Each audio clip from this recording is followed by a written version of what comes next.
تؤمنون بالله ورسوله وتجاهدون في سبيل الله بأموالكم وأنفسكم ذلكم خير لكم إن كنتم تعلمون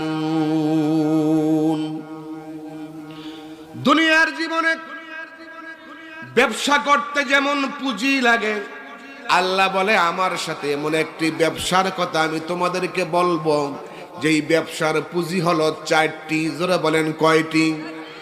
1 নম্বরে আল্লাহর প্রতি ঈমান। কার প্রতি ঈমান? 1 নম্বরে আল্লাহর প্রতি ঈমান, 2 নম্বরে রাসূলের প্রতি ঈমান, 3 নম্বরে আল্লাহর দ্বীন প্রতিষ্ঠার সংগ্রামে তোমাদের মাল দিয়া জান দিয়া আল্লাহর রাস্তায় তোমরা জিহাদ করবে, আল্লাহর রাস্তায় সংগ্রাম করবে। যালিকুম খায়রুল লাকুম ইন কুনতুম তা'লামুন। এটাই হলো তোমাদের জন্য উত্তম, তোমাদের জন্য কল্যাণ, যদি তোমরা দ্বীন বুঝে থাকো। জোরে বলেন সুবহানাল্লাহ।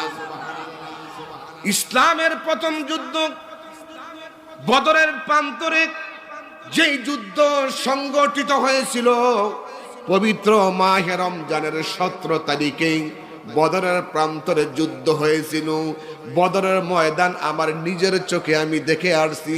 মক্কা থেকে মদিনায় যেতে হলে বদরের প্রান্তর দিয়া যাওয়া লাগে। ওই বদরের প্রান্তর আমার নিজের চোখে আমি দেখে আসছি। বলেন আলহামদুলিল্লাহ। আল্লাহ যেন আপনাদেরকে কবুল করে, সবাই বলেন আমিন। ঈমানের পথে অবিচল থেকে, ঈমানের পথে অবিচল থেকে আমার মরণ যেন